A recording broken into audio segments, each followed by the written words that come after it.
Have you let it get you? Yeah, people there are saying, how bad's it gonna get? And I've been calling to the sky, please don't let more bullets fly. Have you heard the talk of the cities and the towns? There's a fear from the inside and the coil all around. And I've been hoping for my help, find the cure to come and sail.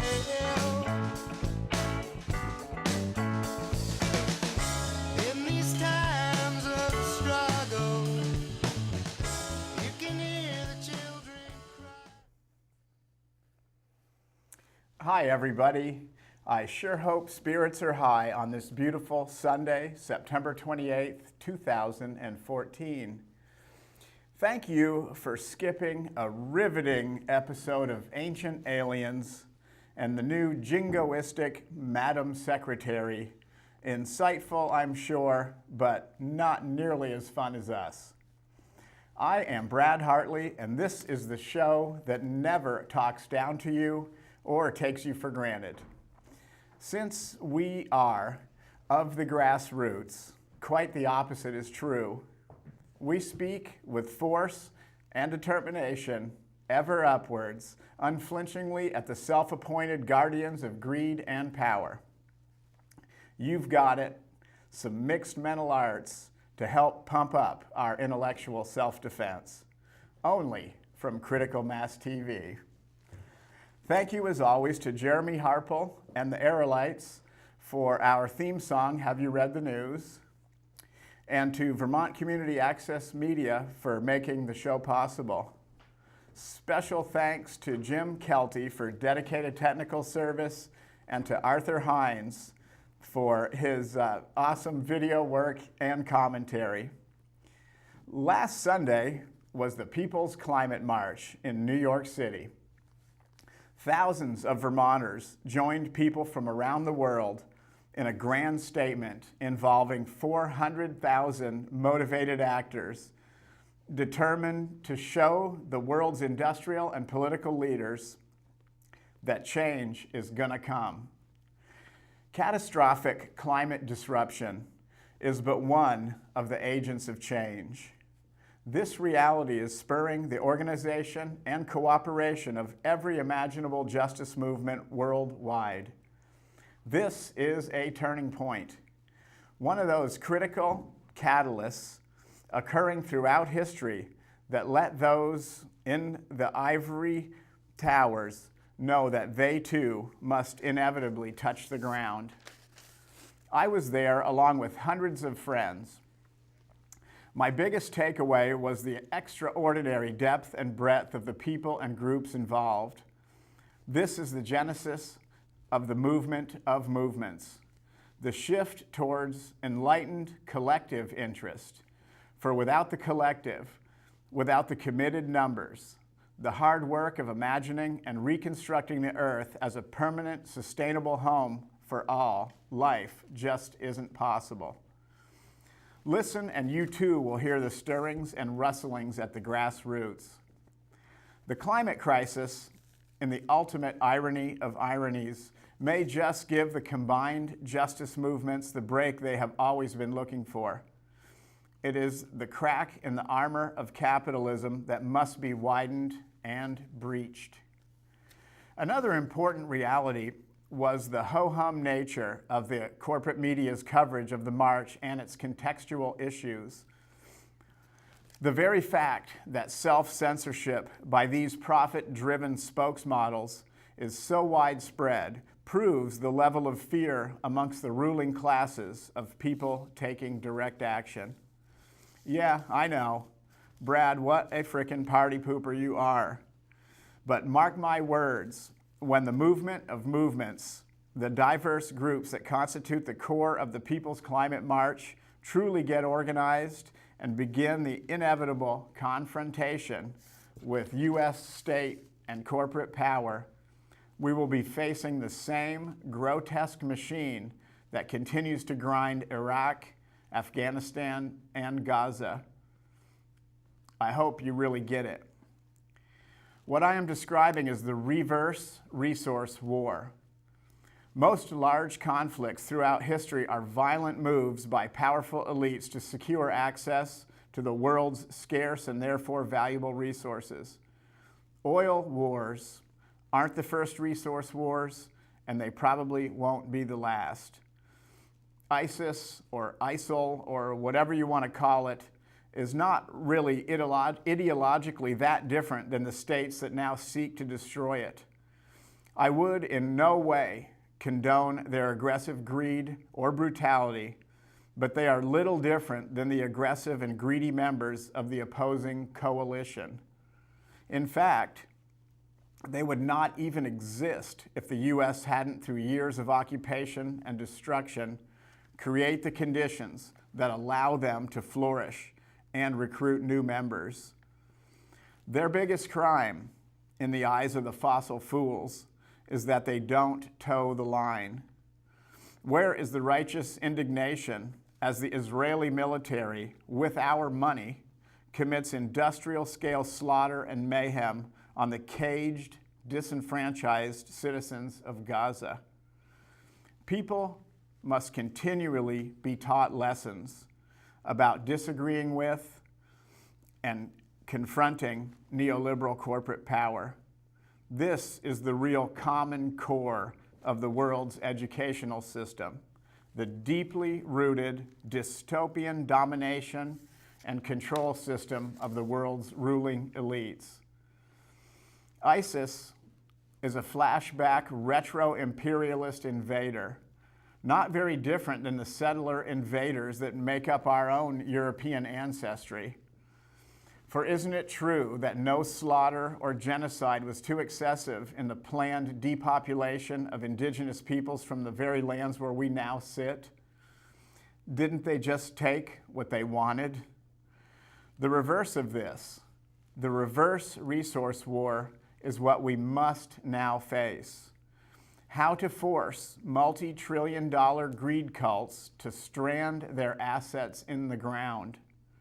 It probably won't come from marching alone or solely Twitter tweeting with your social network. Big coal, big oil, big war, and big greed are big problems. They are practicing their contingencies and flexing their drones. We have millions of people, the moral high ground, intelligence, facts, and dedication, and we will emerge triumphant. In Naomi Klein's new book, This Changes Everything, Capitalism versus the Climate, she states that the climate crisis is an historic opportunity. For the left, ironically, practically a godsend. It could be the best argument progressives ever had, to quote Naomi, to demand the rebuilding and reviving of local economies, to block harmful trade deals, to invest in starving public infrastructure like mass transit and affordable housing, to take back ownership of essential services like energy and water, to remake our sick agricultural system into something much healthier, to finally respect indigenous land rights, all of which would help to end grotesque levels of inequality within our nations and between them. We have not done the things that are necessary to lower emissions because those things fundamentally conflict with deregulated capitalism. We are stuck because the actions that would give us the best chance of averting catastrophe are extremely threatening to an elite minority that has a stranglehold over our economy, our political process, and our major media outlets. Once you deregulate corporations and defund and privatize the public sector, you elevate the folks that are causing the problem while tying the hands of those who are in the best position to do something about it. It's not enough, Naomi writes, to meditate and shop at farmers markets and stop driving, but forget trying to actually change the systems that are making the crisis inevitable, because that's too much bad energy and it will never work. Saying no is not enough. If opposition movements are to do more than burn bright and then burn out, they will need a comprehensive vision for what should emerge in the place of our failing system, as well as serious political strategies for how to achieve these goals. Resistance to high-risk, extreme extraction is building a global, grassroots, and broad-based network. It is primarily driven by a desire for a deeper form of democracy, one that provides communities with real control over those resources that are most critical: water, air, and soil. In the process, these place-based stands are stopping real climate crimes in progress. Naomi cautions against magical thinking, that the free market itself will come up with the solution to the crisis, that billionaires will lead the way, and that scientists, through geoengineering, will do anything else but fuck things up worse than they already are. There are no shortcuts, no saviors. Only mass social movements can save us now. They are already underway, she adds. There is just enough time. Any attempt to rise to the climate challenge will be fruitless unless it is understood as part of a much broader battle of worldviews, a process of rebuilding and reinventing the very idea of the collective, the communal, the commons, the civil, and the civic, after so many decades of attack and neglect. So here is the People's Climate March. Many thanks to many people, but most importantly, a celebration of ourselves and a preparation for things to come. So I would like to welcome Arthur Hynes, a local activist and videographer, and he is joining me tonight as we are going to watch his work, and he cautioned me that he was not able to finally edit some of the work, but we're putting it on anyways. I know it's going to be fantastic. And Arthur did a great job covering the march in New York City. So how you doing, Arthur? Good. Thank you for being here tonight. Yeah, sure. So tell us, like, on this first video, what are we going to see here? Well, it's a series of interviews I did actually the day after the march at the event that was called Flood Wall Street. And for a time, the group marched from Battery Park to Wall Street. I wasn't part of that march, but I met them at close to Wall Street, and they basically took over a couple blocks of Broadway and just sat down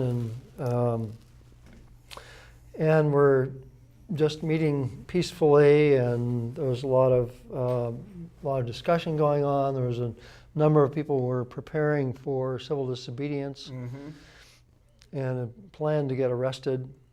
So it was a sit-in was what the plan was for Flood Wall Street, right? They were going to attempt to get on Wall Street itself, Fortress Wall Street, and then sit in front of the New York Stock Exchange to make a serious point about Wall Street's influence in some of these crises, or all of these crises. Right. And they didn't make it, quite to Wall Street. It was just a block short. But it was a real lively event. I think pretty much everybody who was at that had been at the march the day before, and then taken this additional step. So I just shot some of that footage and then interviewed some of the people, and it's a range in ages and backgrounds, and so that's what the first video is. Okay, nice. We're going to see that, and I love it getting other people's viewpoints in, because it's not just about me and it's not just about you. It's about what everybody thinks, everyone who's involved. Right. So if Jim could roll that first video for us, I would appreciate it.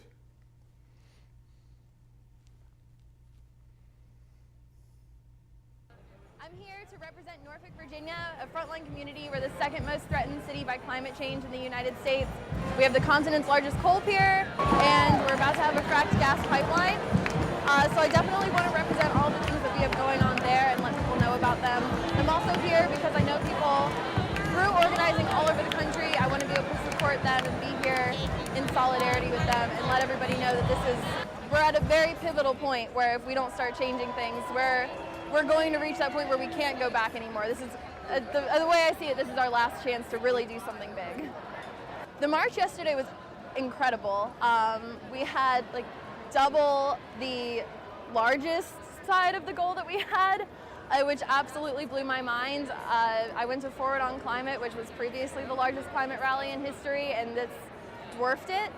I don't think that anybody could possibly have escaped hearing about what happened here yesterday. I think that definitely reached a lot of people.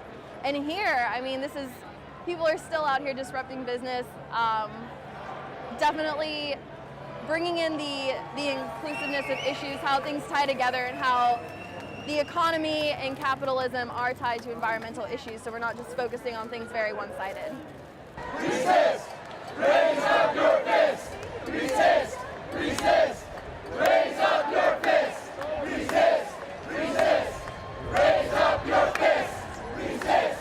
Resist! Raise up your fist! Resist! Resist! Raise up your fist! And I'm here today because I care about all these beautiful people, because they care about me and my future, with my child's future and their child's future, because we are them and they are me and we are all.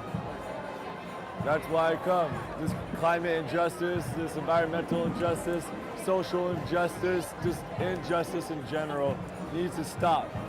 Time is now to make a difference.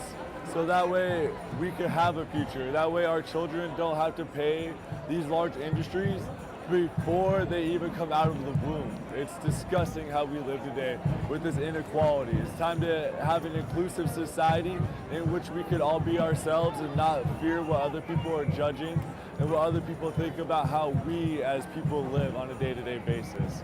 And I just want to thank everyone for coming out and supporting this gigantic movement, and I really encourage and challenge folks to take this momentum back to their communities and spread that, so that way we can all be on the same page, and that way we can all have that unified voice. From Norman, Oklahoma, I came for the People's Climate March, and a lot of the people here are also from the Climate March, because this is all connected with the big corporations. We have to do something about this, and it has to be done by governments. We have a global problem. It requires a global solution, and governments are the ones that have to tackle it as a global solution. Cultural changes are wonderful. We need cultural changes, but it's not enough. We've got to get our Congress critters to do what is right, and to do it now. The science is clear. There is no argument. I'm here because I have children. I have grandchildren. We have to leave a world that is not quite as horrible as is predicted by the scientists, and the way we do that is by taxing carbon.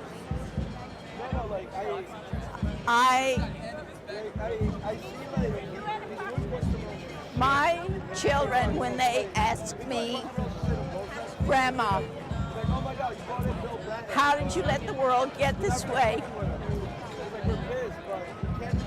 I have to be able to say, sweetheart, I never stopped trying to fix it. And this is part of the attempt to fix it. It's going to take civil disobedience. It's going to take revolution. It's going to take people speaking out, shouting out, and demanding. Absolutely demanding. Our streets! Our streets! Our streets! Our streets! Our streets! Our streets! Our streets! After today, this is a good beginning. We had 370,000 Unfortunately, the mainstream media are basically censored by the corporations that own them. And so the information didn't get out through mainstream media, but we have social media. If we can keep our net neutrality, then we get to talk to each other, even though mainstream media doesn't allow these information from these events. We need to do civil disobedience. We need to do all of the normal things like commentaries. I came as a member of the Citizens Climate Lobby. One of our advisors is George Shultz, Reagan's Treasury, Secretary of the Treasury, who was an economist at MIT before he got tapped for public office. And he is very much behind a carbon fee and dividend. Carbon fee, and George Shultz says, it's not a tax if the money goes back as a dividend to the people, and the government doesn't get to keep any of it. It's a fee, but still it'll be called a tax. So you tax all fossil fuels, and when they come across the border from other countries and anything that's made with fossil fuels, you put an equivalent tax on those, and that will force the idea, the proposition to go global. We have to have a global solution. This is a global problem. My name's Kevin Kunster, and I'm the father of 2 children. They're age 9 and 11. And I brought them down from upstate New York yesterday for the rally. And I sent them home, and because there's more that I could do for this cause and for them, I decided to stay here and risk arrest. I've always felt since, I guess, when President Obama was elected and Citizens United case came down, that electoral politics was no longer the place to wage these battles.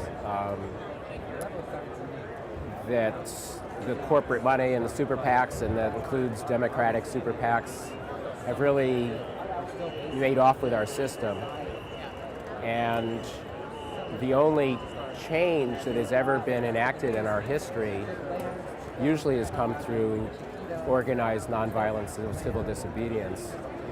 And it takes a long time, and maybe the climate change issue doesn't give us this time, but I feel like being a parent that I need to do whatever I can.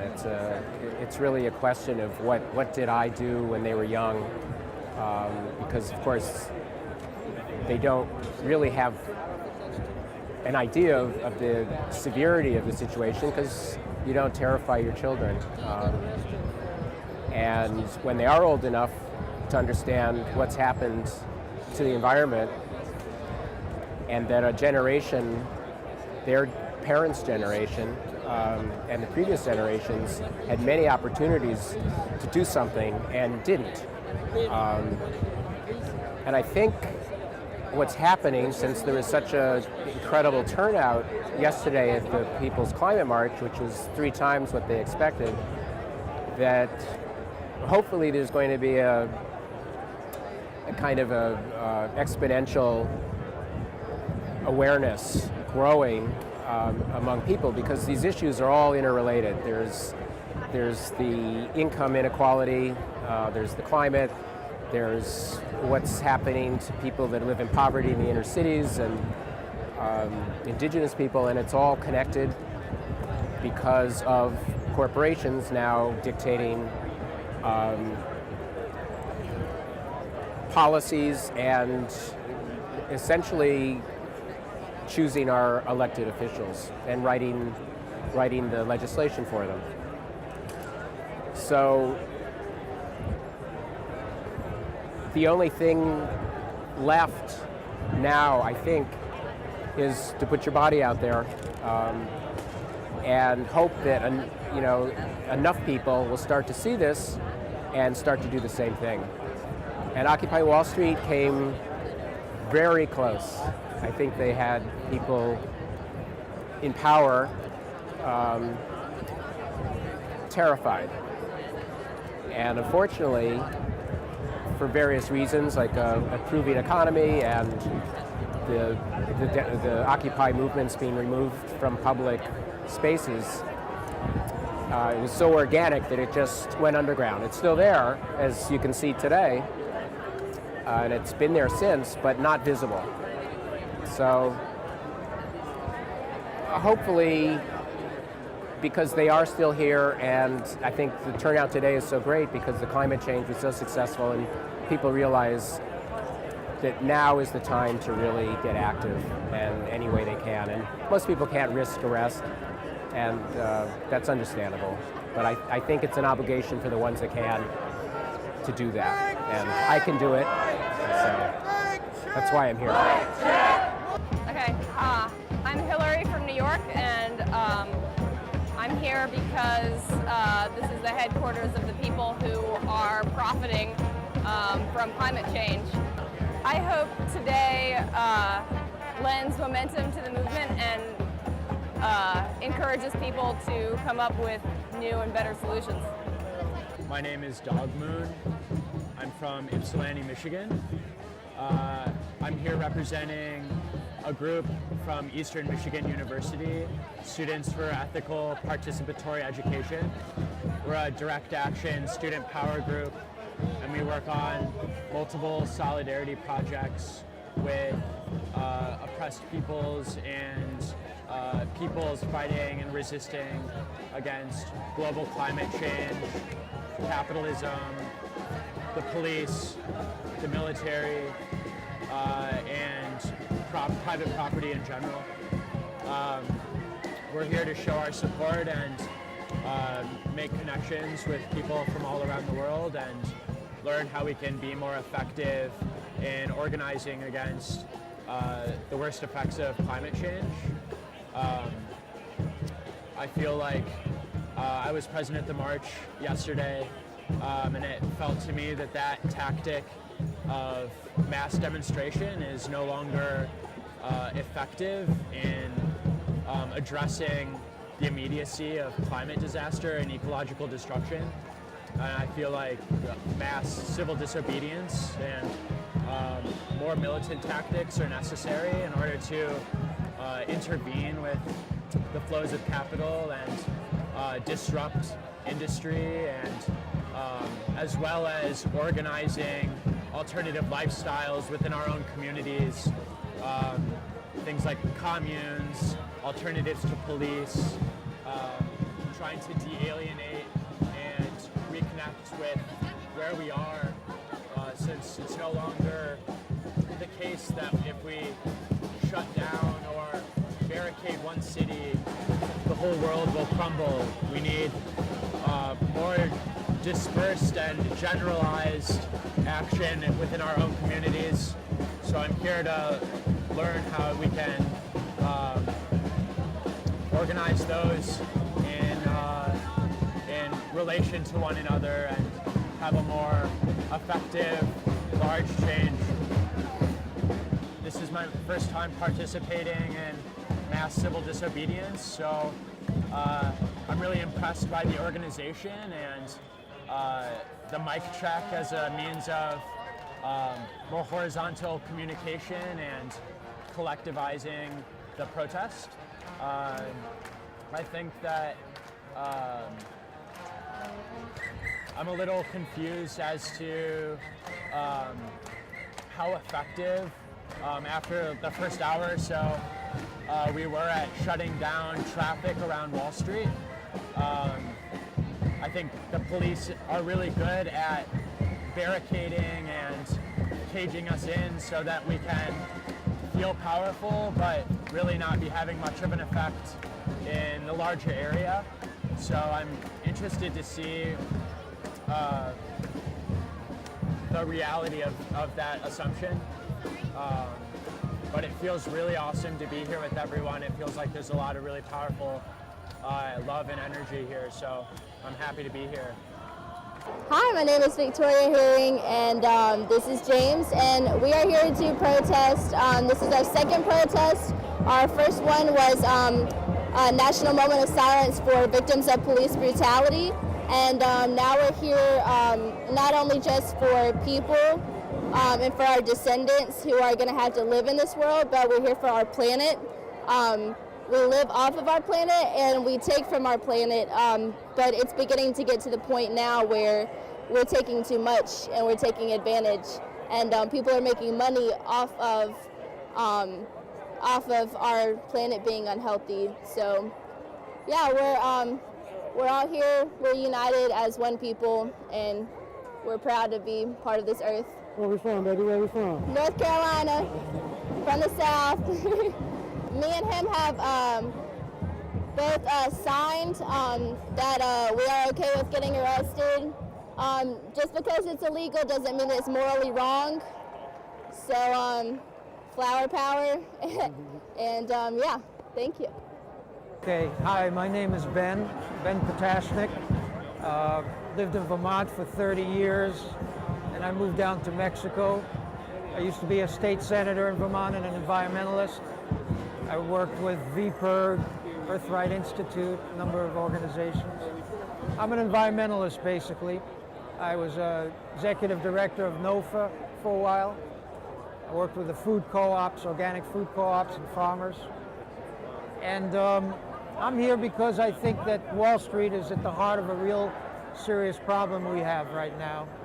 I work in the solar industry, and these guys here on Wall Street are just pushing real hard on fossil.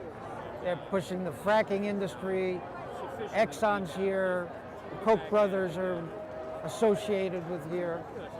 They're basically making it really difficult for the planet because they're just hell-bent on using fossil fuels. I'm very proud of Vermont. We have energy standards. When I was in the Vermont Senate, we pushed for a lot of renewable energy. We supported, and many in Vermont's legislators supported net metering, subsidies for solar power. I wound up going to Mexico to pioneer the solar industry up there in Mexico, because Mexico had no solar energy at all. It was all fossil fuel based. And little by little, we started moving the solar industry down there. We got net metering passed in Mexico. Now we've finished about 500 installations, and we're still moving pretty strong. We're doing rural electrification with solar right now. So I'm here because I think that at this point, they're not going to listen to us unless we occupy Wall Street again, unless we lay our bodies down, get arrested, make a statement. I was all for the march yesterday, and I think it was great that 300,000 people showed up. I think that's important to build a movement, but I think we also need to do nonviolent civil disobedience in order for this to work. We have to put our bodies down, we have to get in the streets, we have to protest, and we have to be loud. Otherwise, the message is not going to get through. That's basically what I have to say. Down in Mexico, I live in a permaculture community with my partner, and we grow our own food, organic food. We have an orchard, we have a greenhouse, we capture rainwater, we're off the grid. We have a solar system and a wind generator, and we're completely self-sufficient for most of our food and energy. And we're trying to set an example in the way we live. And we were very happy being down there, but we feel like the fight's here. The fight's on Wall Street. Because, you know, I used to be a Fortune 500 executive. I used to own a company, and we were bought out by a Fortune 500 company. And I was an executive of a Fortune 500 company. I know how Wall Street works, and it's all about profits.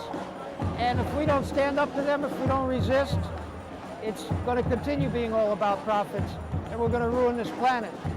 You know, so I can't just stay in Mexico and live my dream. I have to come up here. I intend to get arrested.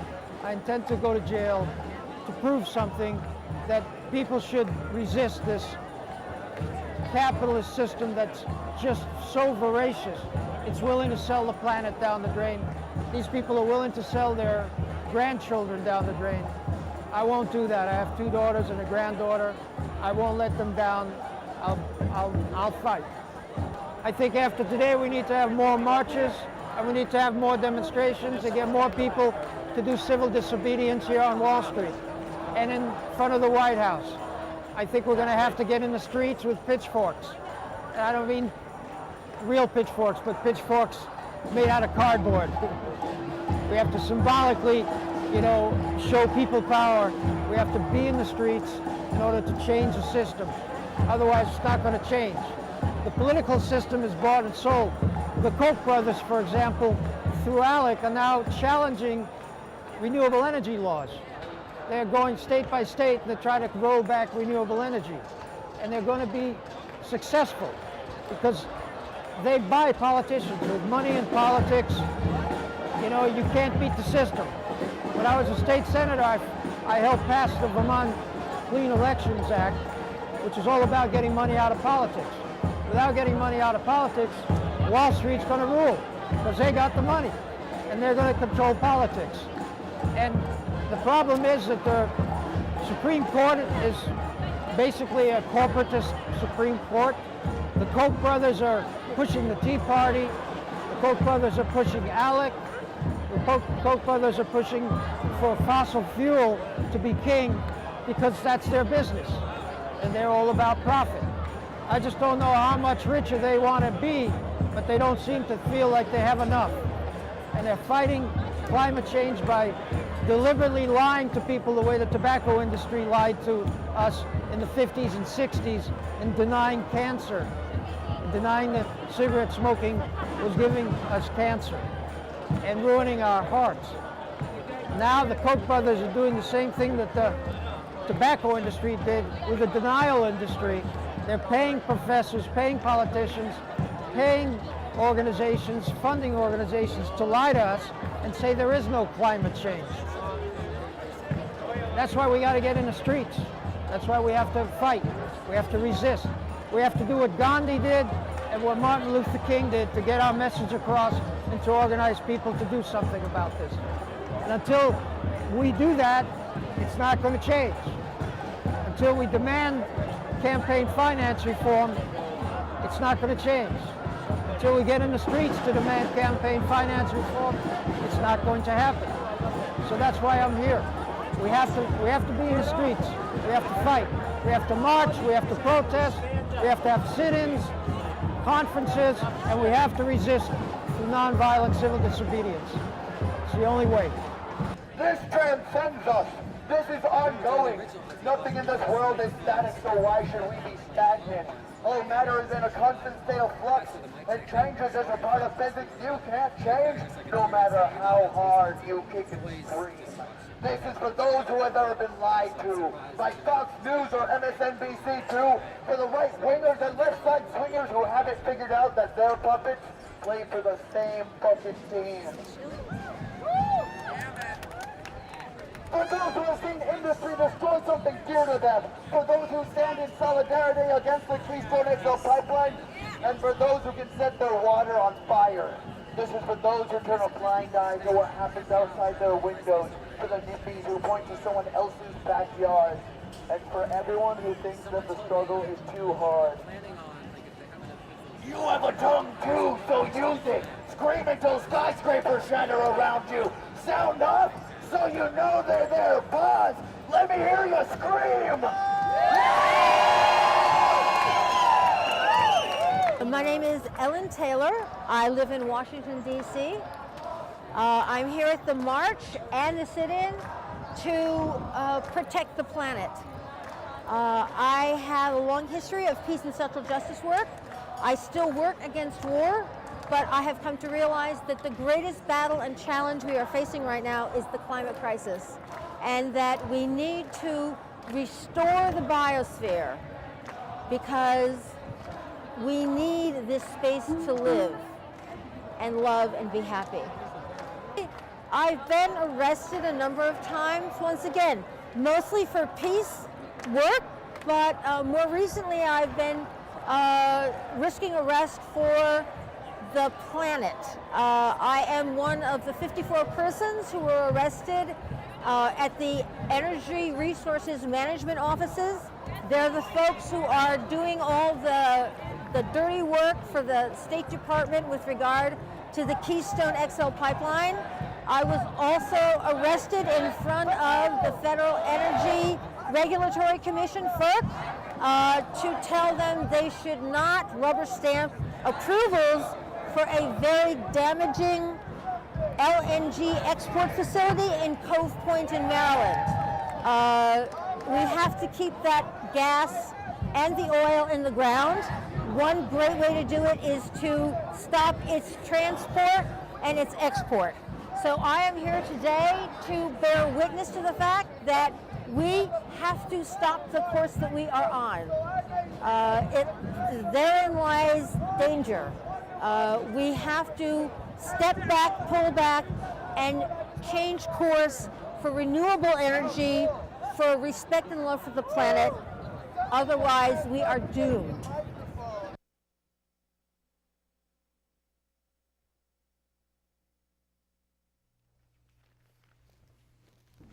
Okay, we are now back. Those were some pretty riveting interviews for me. I love listening to the opinions of people. You know, and people are so knowledgeable, and then everybody's coming from a different direction and a different space. But for these issues, everybody is tying things together really well. It strikes me. Yeah, of course, the people who came out to the flood Wall Street are really, more of the hardcore, the people who've been, at it for longer, or really, have a somewhat of a deep understanding of what's going on.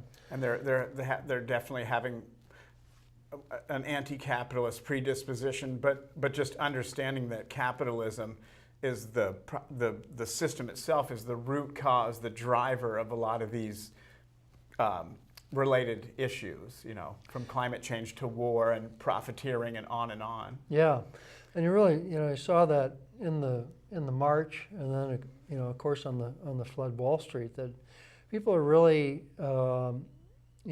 getting the connections more and more, and they're really seeing other communities are impacted by climate change and by the the corporate decisions and corporate profit. Yeah. And all their lives, their water, their clean air, and as well as just the the entire climate and all that's happening to it.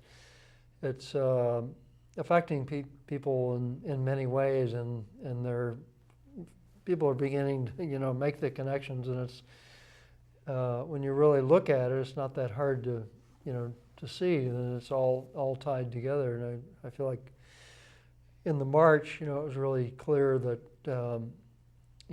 people are really waking up, and a lot more people are having a deeper understanding of what the system, Yeah, and as Wall just Street. if you did a survey of the signs, especially not necessarily the factory-produced signage, but all the thousands of handwritten, hand-lettered signs that I saw, some of the messages and the ideas that people had were just incredible. And a lot of it, I think the biggest theme I saw in all the more impromptu groups and the people that just came with their signs was the unifying factor in all that was the linkage of the climate crisis with the corporate domination crisis, and the root cause of the structure of capitalism being the root cause.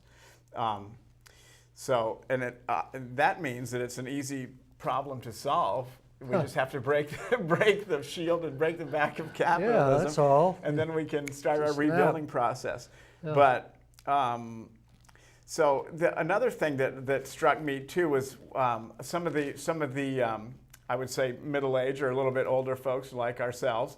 Everyone was talking about their children and the rhetorical question of what did you do, Grandma, or what did you do, Mom and Dad? Hearing their children later on in life and wanting to make sure that they were on the right side of history and they had done the right thing. You know, several people mentioned that. Yeah. Well, you know, it is so much about future generations, preserving the planet for our kids and grandkids and, you know, 7 generations, and they're inheriting a huge mess and disaster, and so I think parents, you know, feel bad about that, and there's guilt. You know, they want to do what they can, or at least, you know, so they can say, you know, I fought, and just These are some of the people you wish were designing the system to, you know, to leverage us into the future, to help save us, you know. Yeah. Very intelligent commentary, very, very smart, well-educated people, you know. Yeah. You know, in past climate marches, I was at the Forward on Climate in Washington, and that tended to be kind of more white, for one thing, and just a little more sort of traditional activists. Yeah. This march really wasn't that. There were all kinds of community groups, and there, you know, New York City groups, and the presence of organized labor. Indigenous, was a lot of massive. labor groups. Indigenous Groups, organizations. and indigenous groups led the march, which I'm glad about. And they were spread throughout the march because we walked the entire march at a greater pace than the march itself, and got to survey the entire procession as it wound its 3-mile way down through Manhattan. Right. And I was so impressed by the gigantic umbrella. The diversity of the different groups and organizations was really overwhelming. I lost count. I mean, dramatically lost count. It was hundreds and hundreds of different interest groups, all under that same umbrella. And it was also and diverse. Yeah, diverse and creative, and you know, having fun with it too at the same time. You know, like people were out there with their kids and their families, and you know, made these beautiful banners. Some of these big circular banners that could be seen from above. Yeah, like parachutes. And then they would play with them, you know, and kids would run under them. Yeah. And, you know, so it was really just wonderful sense of community and creativity and power. And not in a fear-mongering sense. I mean, that's what the status quo is. That's what all the conventional politics is beating the war drums and just, you know, these sharp fear messages that we all have to internalize all the time. Even though this is a horrendous problem, there is very, very little quivering and cowering and being fearful. It is all about taking direct action and doing it frickin' now. And from the elderly people all the way down to the children. I also heard that from just about everybody. Well, and the chants, you know, like whose streets are streets, and, you know, and all of them, you know. Yeah, what do you do when you're under attack? Stand up and fight back. Yeah, power of the people. So the next video is kind of random, somewhat random parts of the parade. I shot a lot. Yeah. And I really did not have time to sort of really get the, you know, all the key moments, but it gives you a sense of the march. Let's watch that because we're getting short on time, and I want to have people get the feel of the energy that was at the People's Climate March 2014. Can you roll that for us, Jim?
All right, we are back. Thanks a lot for that, Arthur. That really captured the energy that I was really hoping we would be able to capture in some video. You just never know what you got until you get it.